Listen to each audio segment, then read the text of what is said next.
izin komandan, reaksi dan Ramil saat putrinya korban peluru nyasar polisi.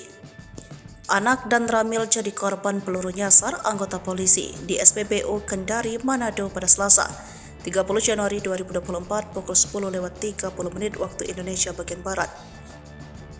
Korban diketahui bernama Melissa, berusia 20 tahun, status mahasiswi di STY 66 Kendari.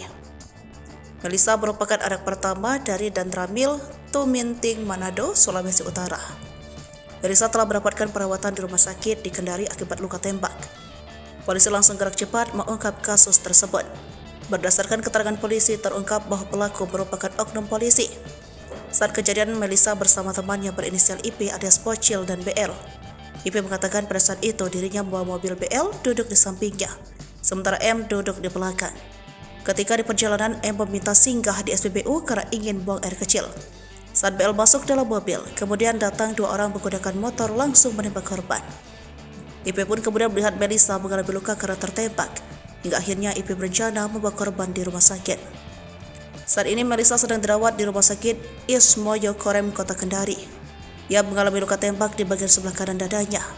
Berdasarkan informasi yang dihimpun tribunnews.sultra.com pada Rabu 31 Januari 2024, sosok wanita berusia 20 tahun tersebut merupakan mahasiswi STY 66 Kendari. Korban merupakan anak pertama dari seorang anggota TNI yang saat ini menjabat dan Ramil di Kodim 1309 Manado, Kodim Merdeka, Sulawesi Utara. Melissa yang berasal dari Kecamatan Wenang, Kota Manado, Provinsi Sulut tersebut selama ini berpemukiman di Kota Kendari, Provinsi Sultra. Selama menempuh pendidikan perguruan tinggi, korban bermukim di kawasan Wanggu Permai, Lepo-Lepo, Kecamatan Baruga.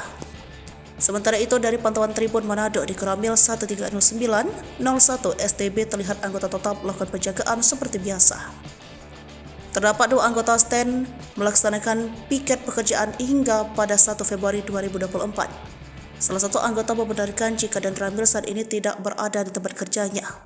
Dan Ramil infonya sedang berada di luar kota bersama istrinya, jelasnya. Menurutnya, dan Ramil sempat mengikuti apel pagi bersama. Ya, tadi sempat mengikuti apel dan setelah itu meminta izin keluar kota kepada Dandim, jelasnya. Sebelumnya, Dandim 1309 Manado Kolonel Infanteri Hirmawan Teddy Laksono telah membenarkan adanya peristiwa penembakan. Menurutnya, kejadian ini sudah dilaporkan kepada pimpinan. Saya sudah melaporkan kejadian ini kepada Danrem 131 Santiago, jelasnya Rabu 31 Januari 2024. Program Polda Sulawesi Tenggara pun akan menyelidiki dugaan peluru nyasar oknum polisi ini. Kabid Propam Polda Sultra, Kombes Pol Poh Soleh mengatakan, pihaknya sudah menurunkan tim untuk menyelidiki dugaan pelanggaran SOP anggota Reserse Narkoba Polda Sultra.